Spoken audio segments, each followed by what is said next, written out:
देवास के एक निजी होटल में एक राष्ट्र एक चुनाव को लेकर प्रबुद्ध जन सम्मेलन का कार्यक्रम किया गया। कार्यक्रम देवास के सांसद महेंद्र सिंह सोलंकी द्वारा आयोजित करवाया गया था, जिसमें मुख्य वक्ता के रूप में इंदौर महापौर पुष्यमित्र भार्गव शामिल हुए थे। कार्यक्रम में बड़ी संख्या में देवास लोकसभा क्षेत्र के प्रबुद्ध जन सम्मिलित हुए, जिसमें मुख्य वक्ता पुष्यमित्र भार्गव ने कहा कि विकसित भारत के निर्माण के लिए एक राष्ट्र एक चुनाव होना बहुत ज्यादा आवश्यक है। जिस तरह से संसद में बिल आया है, जो कि एक राष्ट्र एक चुनाव के लिए लाया गया है, इस कानून के आने से देश के संसाधन, समय और पैसों की बचत होगी। जेपीसी की रिपोर्ट के बाद ये कानून पास होगा और संभवतः 2028-29 के बाद वन नेशन वन इलेक्शन का सपना सच हो जाएगा। देवास के यशस्वी सांसद महेंद्र सोलंकी जी के प्रयासों से लोकसभा में जो बिल आया है वन नेशन वन इलेक्शन का, उस एक राष्ट्र एक चुनाव के कानून के पक्ष में देवास के प्रबुद्ध नागरिकों के बीच एक गोष्ठी का आयोजन किया गया।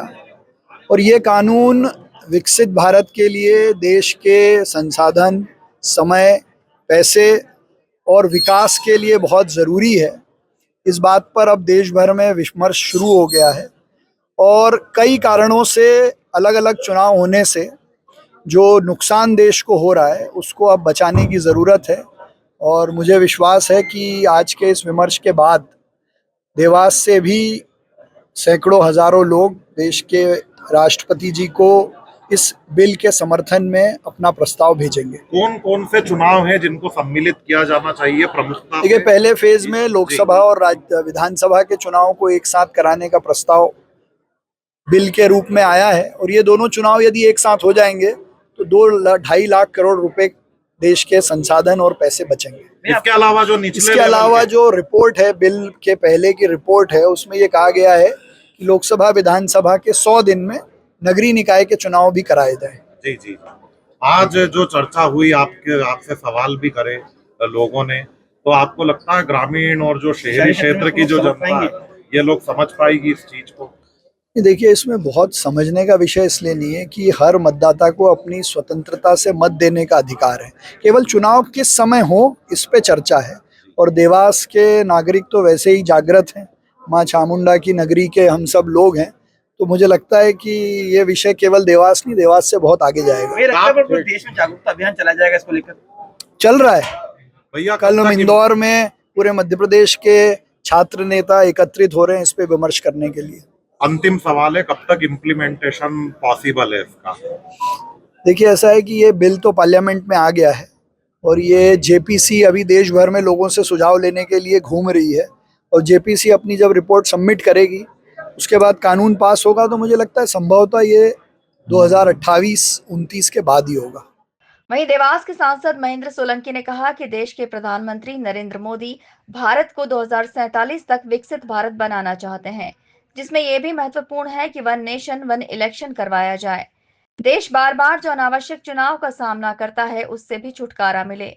चुनाव अगर बार बार होंगे तो आचार संहिता के कारण विकास कामों को गति नहीं मिलेगी और देश का अनावश्यक पैसा भी खर्च होगा। अगर देश को विकसित बनाना है तो एक देश एक चुनाव की ओर हमें बढ़ना होगा। मोदी जी ये चाहते हैं कि 2047 तक भारत देश एक विकसित राष्ट्र बने।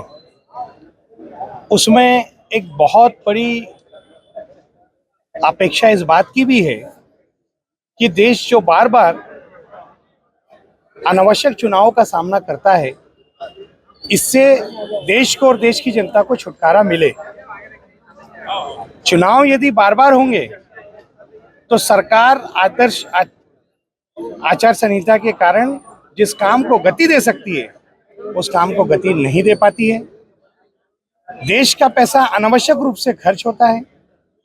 ऐसी स्थिति में अब वो समय आ गया है, यदि भारत को हमें विकसित भारत बनाना है तो हमें एक राष्ट्र एक चुनाव की ओर आगे बढ़ना होगा। इस संबंध में देश के प्रधानमंत्री आदरणीय नरेंद्र मोदी जी के द्वारा उनके मार्गदर्शन और नेतृत्व में एक बिल संसद में पेश किया गया है, जिसे जेपीसी के सुपुर्द किया गया है। जेपीसी अपनी रिपोर्ट पेश करेगी और जन भावनाओं के अनुरूप एक राष्ट्र एक चुनाव, इस भाव के साथ देश आगे बढ़े, ऐसा कैंपेन देश के प्रधानमंत्री आदरणीय नरेंद्र मोदी जी ने चला रखा है। हम सब यदि देश को विकसित भारत बनाना चाहते हैं तो हमें इस मानस के ऊपर काम करना पड़ेगा कि ये देश एक है और इसमें केवल एक ही चुनाव होना चाहिए। यही विमर्श करने के लिए आज इंदौर के महापौर आदरणीय पुष्पमित्र भार्गव जी यहाँ पर आए थे। आज की जो चर्चा थी वो बहुत सार्थक रही।